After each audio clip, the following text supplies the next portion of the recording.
Dans un marché populaire au cœur d'une grande ville africaine, les premières lueurs du jour glissaient sur les étals encore silencieux. Au centre du marché, toujours au même endroit, une vieille marmite fumait déjà. Elle appartenait à Mamkadi. On disait que sa soupe guérissait les malades, qu'elle redonnait de la force aux plus faibles, qu'elle protégeait contre la malchance.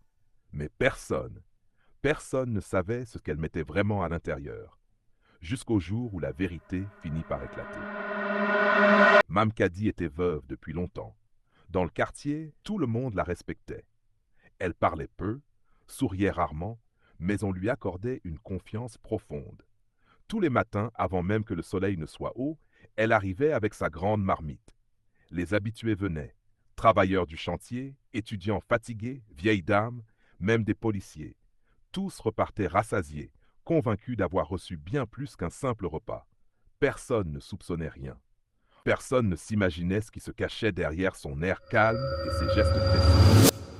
Si tu es encore en train de regarder à ce moment-ci, c'est que le contenu te plaît vraiment. Alors pense à t'abonner, ça m'aide énormément. Depuis quelques mois pourtant, des rumeurs commençaient à circuler. Des gens disparaissaient. Des jeunes, des hommes, des femmes, parfois même des sans-abri dont personne ne retenait vraiment le prénom.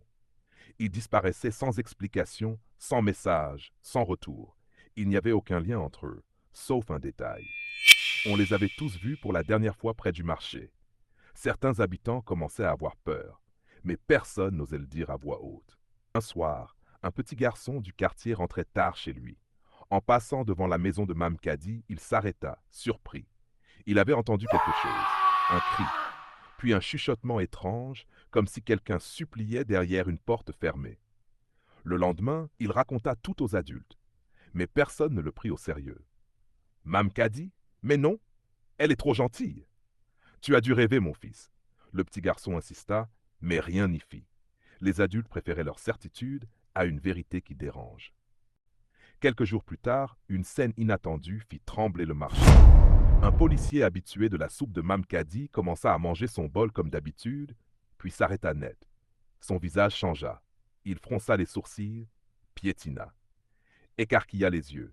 Dans sa cuillère, il venait de trouver un minuscule fragment, un morceau qui n'avait rien à faire là, quelque chose qui ressemblait trop étrangement à un ongle humain. Il manqua de tomber en arrière. Son bol se renversa sur le sol. Il ne parla pas tout de suite. Il était trop choqué. Mais ce détail, petit comme il était, allait faire s'effondrer toute l'histoire de Mamkadi.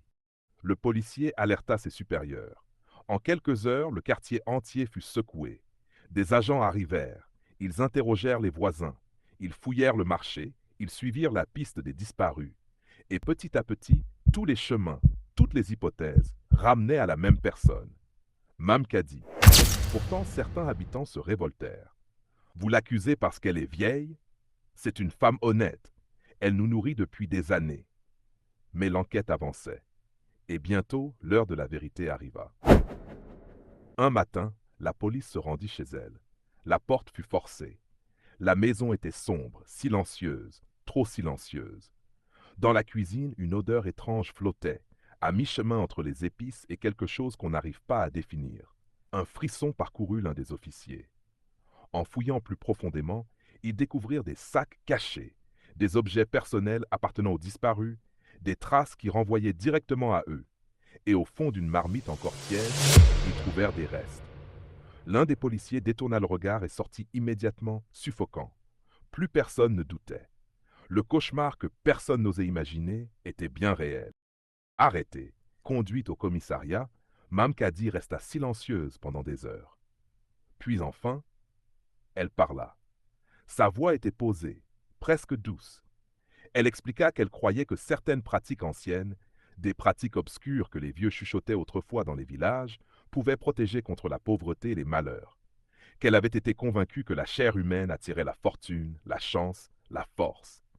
Elle ne semblait ni en colère, ni folle. Juste convaincue.